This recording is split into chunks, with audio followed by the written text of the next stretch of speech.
Amém. Então, enquanto isso, eu quero que você abra comigo em Jó. Jó. Quantos já ouviram falar de Jó? Levanta a mão.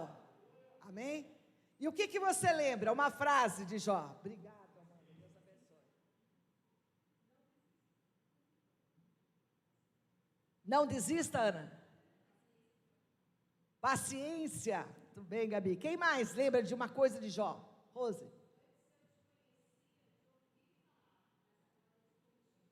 Aleluias, Rose. Quem mais conhece alguma coisa de Jó aí? Não é para ler ainda, só para falar de cor, hein?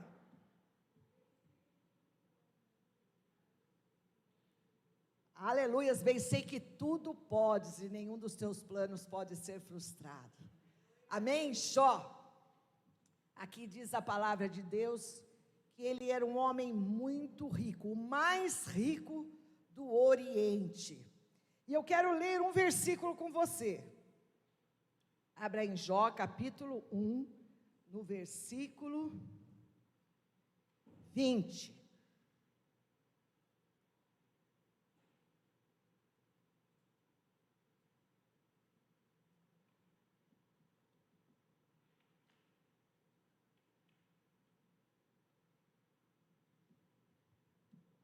Ao ouvir isso, Jó levantou-se, rasgou o manto e rapou a cabeça. Então, prostrou-se com o rosto em terra, em adoração, e disse: saí nu do ventre da minha mãe, e nu partirei, ou nu voltarei. O Senhor o deu, o Senhor o levou, louvado seja o nome do Senhor. Em tudo isso, Jó não pecou, e não culpou a Deus de coisa alguma. Aleluias. Que palavra maravilhosa, que homem irrepreensível. Quando nós olhamos para essa palavra, Jó não pecou, não culpou a Deus. Eu fiquei pensando um pouco, fazendo aqui uma retrospectiva da minha vida. Em quantas situações eu orei e falei: Deus, por quê? Ah, Deus, não era muito cedo, Deus. Quantas vezes eu culpei Deus de alguma coisa que aconteceu? Ah, Deus, por que o Senhor não me mostrou?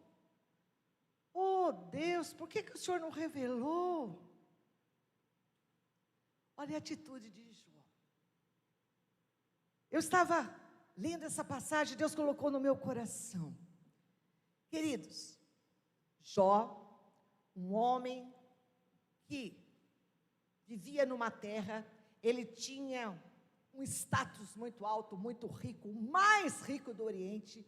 Ele tinha tudo em suas mãos, ele tinha as pessoas nas suas mãos, ele tinha servos, ele tinha muita prosperidade, ele era muito abençoado por Deus, mas ele era um homem de Deus. A palavra de Deus em Jó 1:1 diz assim: ele era um homem íntegro e justo, temia Deus e evitava fazer o mal. Ele era um homem íntegro. O que é ser uma pessoa íntegra? Uma pessoa inteira, uma pessoa completa na sua conduta espiritual e na sua conduta moral. Ele era um homem que moralmente ninguém tinha nada do que falar contra Jó. Ele era irrepreensível, nós vamos ver depois o próprio Deus falando isso, que ele era irrepreensível. O que é uma pessoa irrepreensível? É aquela que não dá margem à repreensão ou censura. Sabe, você vai falar assim: dessa pessoa eu não tenho nada para falar do comportamento dela, das atitudes dela. Você já parou para pensar nisso? Ela é uma verdadeira cristã. Ela é uma pessoa que serve a Deus. Ele não tinha culpa, ele era irrepreensível, sem nenhuma culpa, sem nenhuma falha, perfeito, confiável. Uma pessoa confiável. Não diz a Bíblia que ele não era pecador, porque todos nós somos pecadores, né? O pecado é uma coisa. Então, às vezes, nós confundimos. Aí todo mundo é pecado, então todo mundo pode ser repreendido.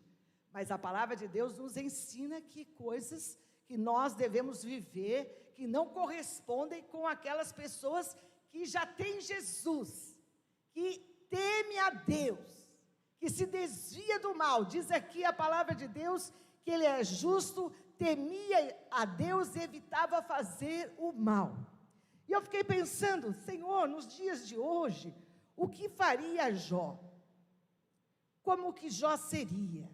Como que ele vivia numa geração, como diz a palavra, como o próprio Jesus disse, numa geração tão perversa, não é verdade? Nós não temos pessoas confiáveis. Queridos, eu estou pregando isso para uma igreja, porque eu creio no poder do Espírito Santo neste lugar, e que nós vamos mudar essa situação. Nós vamos ter no nosso meio, nós vamos ser pessoas de confiança, nós vamos ser pessoas perfeitas em Deus, no amor de Deus, nas atitudes de Deus. Nós vamos desejar termos o Espírito Santo em nós, agirmos pelo fruto do Espírito, o amor, a paz, a alegria, a bondade, a fidelidade, o equilíbrio. Quantas pessoas desequilibradas, quantas pessoas atormentadas pelo diabo, porque o fruto do Espírito não está evidenciando na tua vida, não está evidenciando na minha vida. Por que eu estou desequilibrada? Por que nós vamos ver que Jó reagiu de uma forma diferente? O que seria hoje uma pessoa não íntegra, uma pessoa desonesta? Sabe, é aquele lá que nós vemos até entre os crentes contando um testemunho. Gente, eu estava passando a 120 por hora, o guarda me parou, glória a Deus, eu tinha R$50, coloquei aí na mão do guarda e ele não me multou, aleluias. Você pode dar um glória a Deus ou você acha que isso é desonestidade? Como nós somos formados, né? Nossa, R$50, hein? Você ia levar uma multa de 1.200? Bênção, dá o dízimo disso. Não, gente, isso é desonestidade, isso é maldição. Maldição para as nossas vidas. O que mais seria? Você pode ir pensando aí, se tiver alguma coisa, você pode falar, que eu não coloquei aqui. Pessoa que fala mal do próximo. A gente fala bem, eu não creio que é problema, né? Às vezes a gente conversa, olha, Juliano casou, Deus tem abençoado a vida dele com a Ágata, foi um casamento tão lindo. Nós estamos falando bem, estamos comentando da vida da pessoa. Agora eu não sei da vida do Juliano, falar, Juliano, sei lá o que ele faz da vida, o cara é meio estranho, tal. Eu já estou fazendo fofoca, né? Eu já estou levantando uma situação que não é verdade. Eu estou sendo desonesta com o Juliano. Vocês estão entendendo? O que é a desonestidade? Um aluno que cola na escola. Gente, não sabia nada. Sentei do lado daquele que estuda lá, Michel Olívio. Tirei 10. Oh, glória! Não é verdade? Então, teve um tempo na minha vida que eu também achava que isso era normal. Eu trabalhava na contabilidade, eu sentava na primeira fila, tinha vários amigos que não sabiam nada de contabilidade. Então, eu fiz a minha prova, segunda prova, terceira prova, fiz de todos os meus amigos. Todo mundo passou na faculdade. O meu coração, eu não tinha entendimento que aquilo era uma desonestidade, gente. Eu achei amiga de todo mundo, e às vezes a gente é influenciado por isso. Nossa, ajudei meus amigos, os caras não sabiam nada, nossa, débito, crédito, não sei o quê. Para mim, 5 minutos entregamos a prova e ainda fomos tomar um lanche juntos. Desonestidade, colar na prova. Político que rouba, agora ele está falando bastante, a gente já está sabendo, né? Porque antes a gente falava assim, rouba, mas faz, né? Vamos votar nele. Ele fazendo alguma coisa, tá bom. E essa cultura foi indo, e foi entrando no nosso coração, cultura de desonestidade. Então a gente quer ganhar dinheiro fácil, promete, mas não cumpre, e isso está acontecendo muito, não é só político. Nós vivemos pessoas que falam, olha, eu vou fazer isso, estarei na igreja, quinta-feira, 8 horas estou lá. Faz até inscrição e não vem. Fala, mas não cumpre. A palavra de Jesus, o próprio Jesus disse que a nossa palavra tem que ser sim, sim, não, não. O que passa disso é do diabo, gente. Nós temos que aprender a ser cristãos, honestos. Às vezes nós achamos assim, a igreja, eu vou chegar um pouco atrasado. A igreja, ensaio, nossa, ensaio todo domingo cedo, não aguento mais, eu trabalho todo dia. Michel que me perdoe, Gabi que me perdoe, o pessoal do louvor que me perdoe. Mas eu vou dar uma atrasadinha de meia hora. E isso é algo contra Deus. Você está fazendo um mal para aquelas pessoas que estão te esperando. Deus está vendo. E olha que interessante, quando nós desobedecemos a Deus também, quantas coisas nós fazemos que nós desobedecemos a Deus? Por quê? Porque o temor de Deus não está em nós. O que é o temor de Deus? A reverência, eu saber que Deus está me enxergando, Deus está me vendo, né? Eu comprei um carro uma vez, eu vi o Edu, eu lembrei, nem coloquei isso. Aí o carro era lindo por fora, sabe, um Fusca azul maravilhoso assim, e eu e meu irmão se apaixonamos. O Olívio estava preso numa sessão lá de júri e tal, ele era um jurado de uma morte de uma pessoa, e ele não podia nem atender telefone naquela época, e ele falou assim, se vira, Regina, tem que comprar esse carro hoje, porque era dólar naquela época, não sei se aí o dólar no outro dia não dava para comprar mais nada, sabe, então tinha que comprar aquele dia. Quando nós chegamos, o carro lindo tal, eu e o Zatório fomos lá, aí experimentamos o carro, tal, o motorzinho, o reloginho, mas na hora que nós fomos dar o cheque, o Espírito Santo falou no meu coração, não dá esse cheque. E o Zatório também sentiu, não dá esse cheque, mas nenhum falou para o outro. Eu peguei e dei assim, falei, não, eu estou sem carro, andando a pé. Gente, passou uma semana, o carro era uma bomba, tinha banana no motor, sabe, eles colocavam, enfiavam banana na embreagem, lá na marcha, o carro era todo baleado, tive que refazer motor inteirinho, tal, desobedeci a voz do Espírito Santo, né? Então o Espírito Santo falou tão claro para mim, para o meu irmão, nós pegamos e deixamos para trás, nós desobedecemos. Deus estava vendo, eu orei, Senhor, eu preciso de um carro, mas a minha ansiedade trouxe aquilo, um negócio que você faz errado, muitas vezes você culpa Deus. Por que Deus não me mostrou? Eu comprei uma loja que deu errado, e eu ficava, Deus, por quê? Porque você tem que também olhar as coisas, você tem a sua decisão, você tem o seu livre-arbítrio. E o que estava dentro de mim era aquela ansiedade, o desejo de ter uma loja, era muito maior do que orar, jejuar antes de comprar, né? Mas você vai ouvir a voz do vendedor da loja, que não está dando, e ele está falando para você que é maravilhoso, né? Você fala, não está dando para mim, mas para você vai dar. Aí a ansiedade do nosso coração.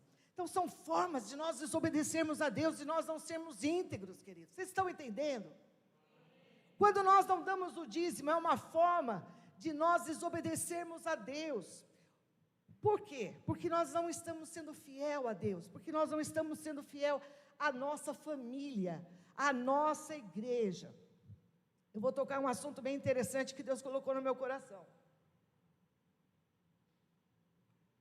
Hoje nós temos muitas igrejas locais, tem aqui a Plenitude, ali do outro lado, para cima da Henrique Heróis, da Frutificai, todas as igrejas de Deus, amém? Só que existem as igrejas locais, mas a sua raiz tem que estar plantada numa igreja local. Quando você não faz isso, todas as igrejas são igual, eu sou de todas, você está sendo infiel à sua família. Por quê?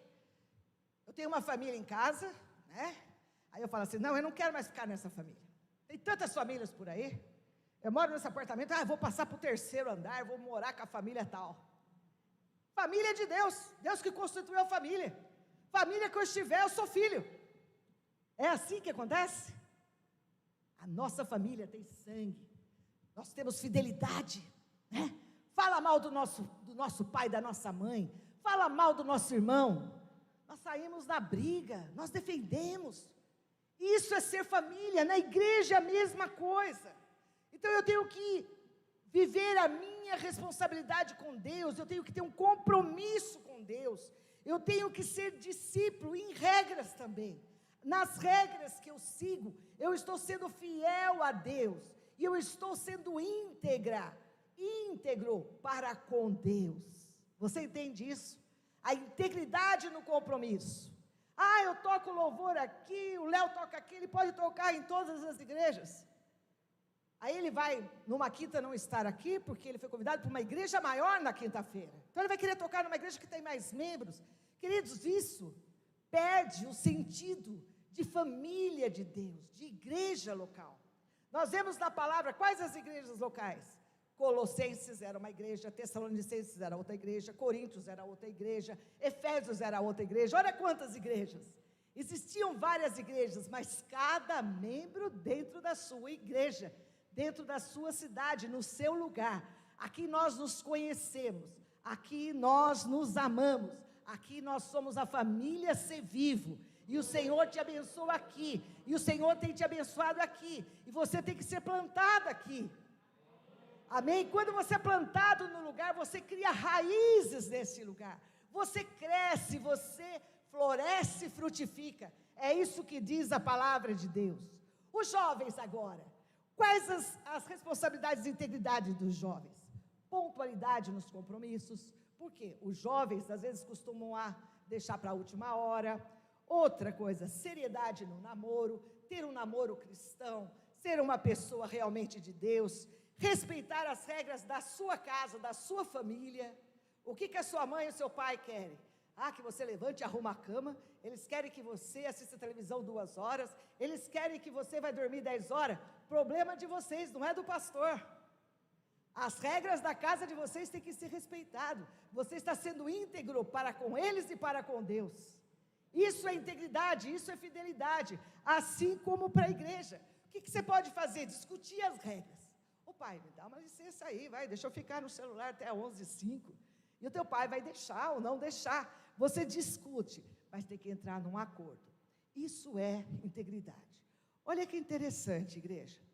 Jó era um homem íntegro, Jó era um homem que temia Deus, evitava o mal, mas um dia, a palavra de Deus conta aqui, se você quiser ler na sua casa, você lê, que Deus estava no seu alto e sublime trono, como nós cantamos aqui, na sua majestade, e ele estava conversando com os seus anjos.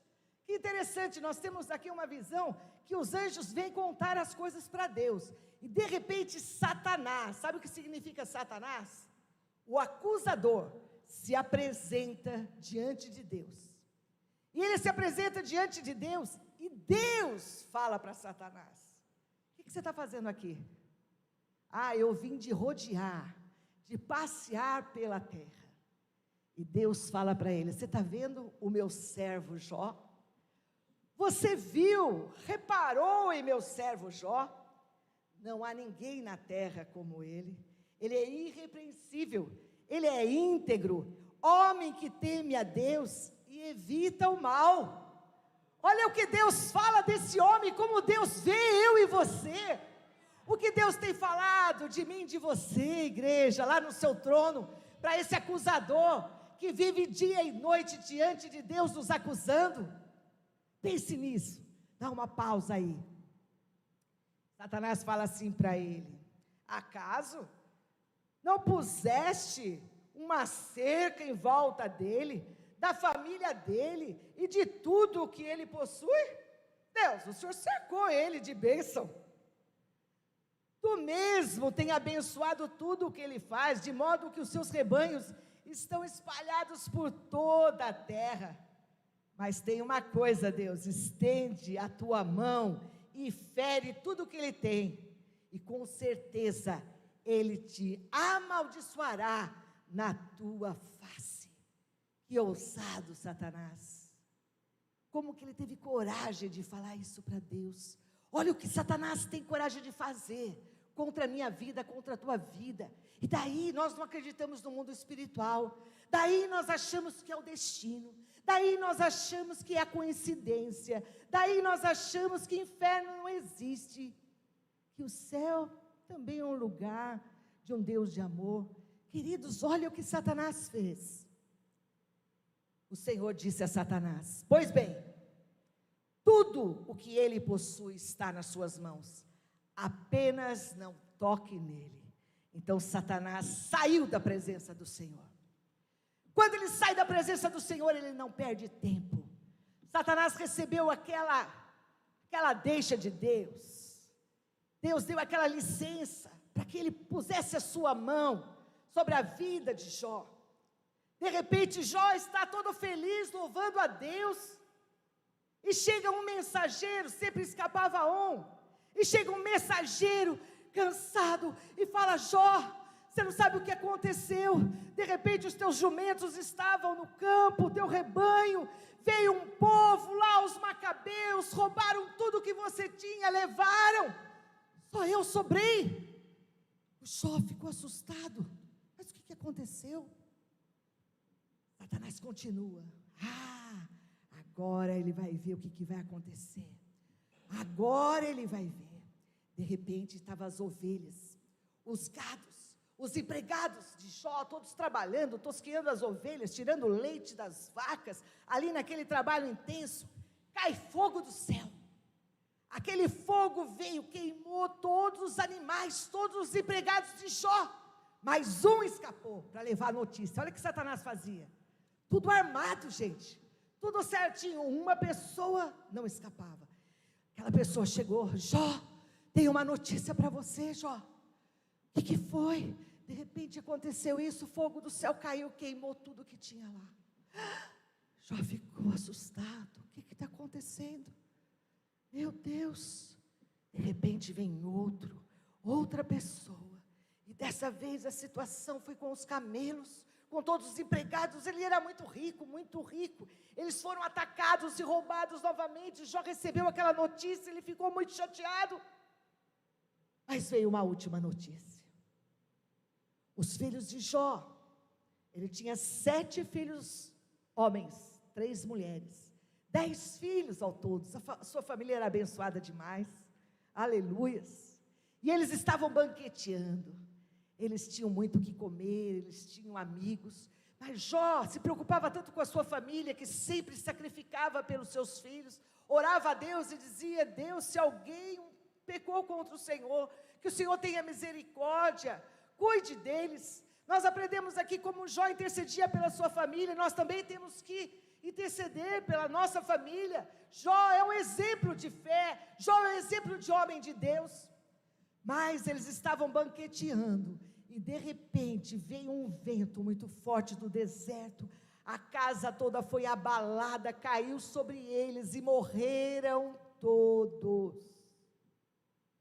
Quando aquele homem chega e diz: escapou eu para te dar essa notícia, mas eles morreram e eu fui o único para contar. Jó ficou arrasado. Como você ficaria? Jó, ao ouvir isso, ele levantou-se, ele rasgou o seu manto. Ele era um homem muito rico, seu manto era lindo, maravilhoso, grosso, mas ele teve força para rasgar, ele teve força para chorar, ele rapou a sua cabeça, era sinal de humilhação diante de Deus. Ele se prostrou com o rosto em terra, e ele adorou a Deus, igreja, ele adorou a Deus.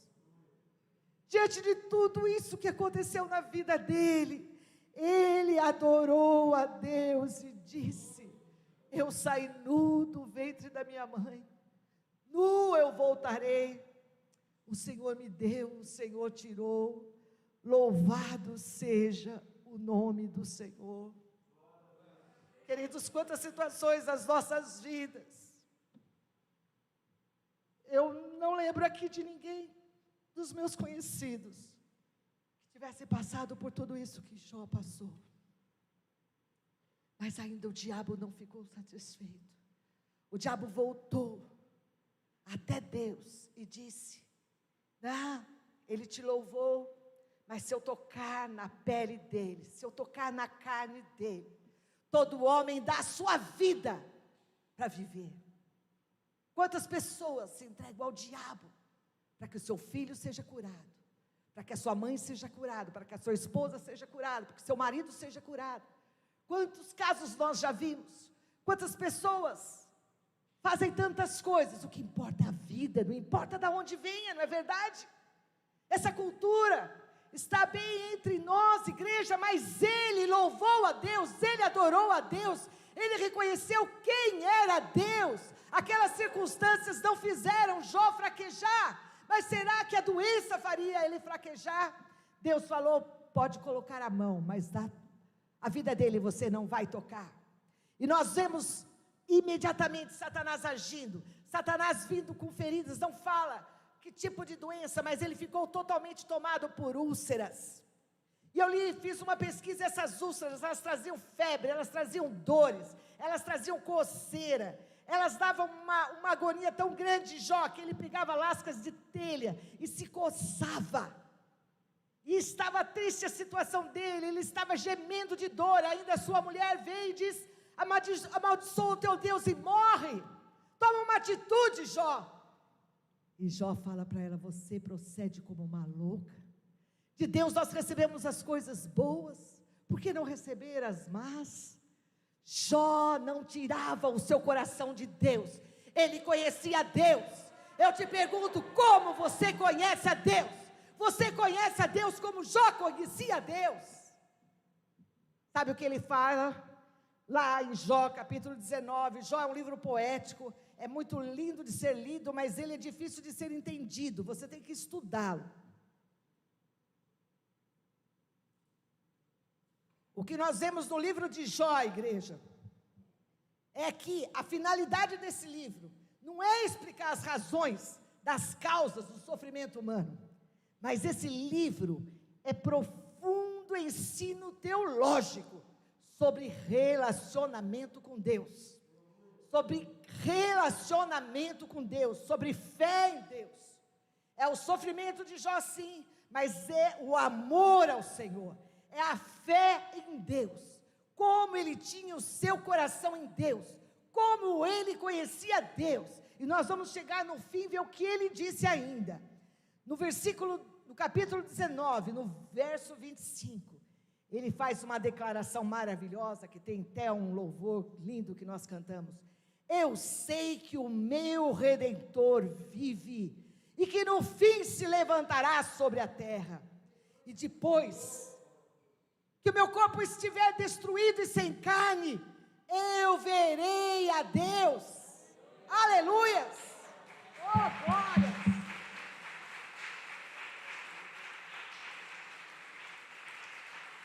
Aleluia, Jesus, louvado seja teu nome, Senhor. Eu sei que o meu Redentor vive, eu sei que o meu Redentor vive, aleluias. Você pode dizer isso comigo? Eu sei que o meu Redentor vive, eu sei que o meu Redentor vive, aleluias. Ele estava falando de Jesus aqui, o Redentor, aquele que redimiria a todos do inferno. Nós não temos o inferno nos esperando, porque nós cremos em Jesus Cristo. Nós temos a vida eterna, os céus, aleluias. Jó declarou a vontade de Deus. Sabe o que aconteceu com ele depois disso? No último capítulo, que a Rose falou, que a Érica falou, Jó 42, ele diz algo aqui, maravilhoso, diante daquilo que Deus fala com ele. Sabe qual era a maior alegria de Deus, de Jó, aqui no Jó 42?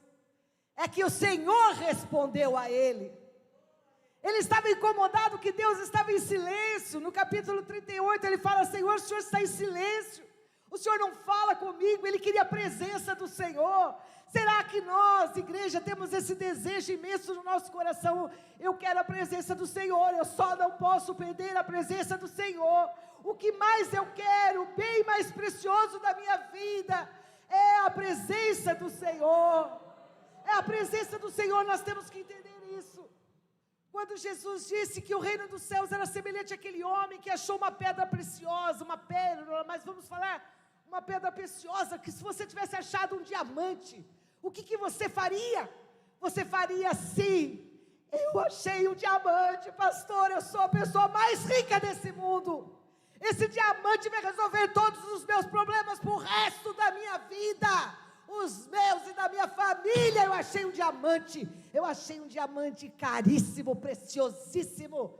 E Jesus disse assim: se você achar esse diamante, você vai, é o reino dos céus. Você vai dar tudo em troca desse achado, porque ele vai trazer a tua vida eterna, a tua alegria eterna, a tua paz eterna, os tesouros escondidos que você não sabe onde está, que você pensa que está no dinheiro, que você pensa que está no prazer, que você pensa que está na cura de uma enfermidade, mas está em Jesus Cristo, Senhor. Aleluias, o reino dos céus está em Jesus Cristo, nosso Senhor. Aleluia, Jesus, glória a Deus.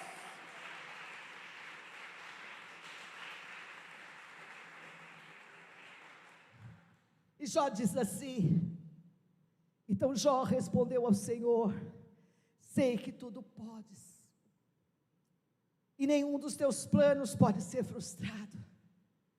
Oh Senhor, eu gosto daquela parte, daquela interpretação da outra tradução. Como que é, Rose? Que você falou? Antes eu te conhecia de ouvir falar, mas hoje os meus olhos te veem. Aleluias!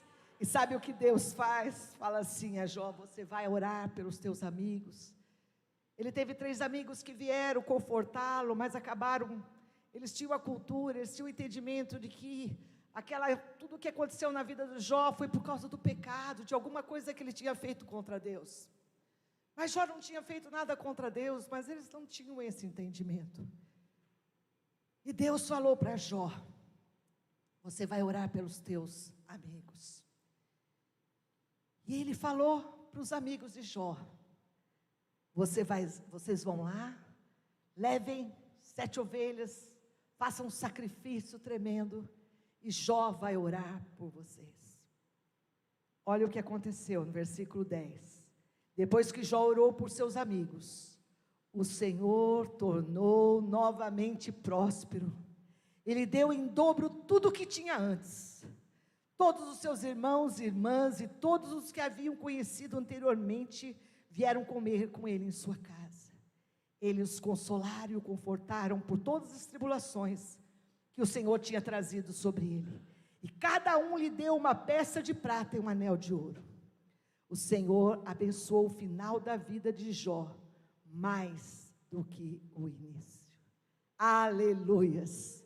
Esse é o nosso Deus. Esse é o nosso Deus. Orecalamachu e alamaias. E eu quero dizer para você, eu não sei qual é a tua dificuldade, eu não sei qual é o teu problema, o que te afasta de Deus, o que te desanima. Satanás usa de situações para nos desanimar, para nos tirar da vontade de Deus. E lá em Apocalipse 12, 10, diz assim: então ouvi uma forte voz dos céus que dizia: agora veio a salvação, o poder e o reino do nosso Deus, e a autoridade do seu Cristo, pois foi lançado fora o acusador dos nossos irmãos, que os acusa diante do nosso Deus dia e noite. Eles o venceram pelo sangue do Cordeiro e pela palavra do testemunho que deram. Diante da morte, não amaram a própria vida. Portanto, celebrem nos céus e os que neles habitam. Igreja, o acusador vai cair. O acusador vai cair. Ele tem nos acusado dia e noite diante de Deus. Mas se levante como Jó, adore a Deus. Diga: eu sei que o meu Redentor vive. Eu sei que se Deus é por nós, quem será contra nós? Eu sei que eu faço parte do teu rebanho, Senhor. Eu sei que tu me amas, Jesus. Eu sei que o Senhor tem a cura. Eu sei que o Senhor tem a libertação para a minha vida, Jesus. Eu quero encontrar a ti, Jesus. Aleluia.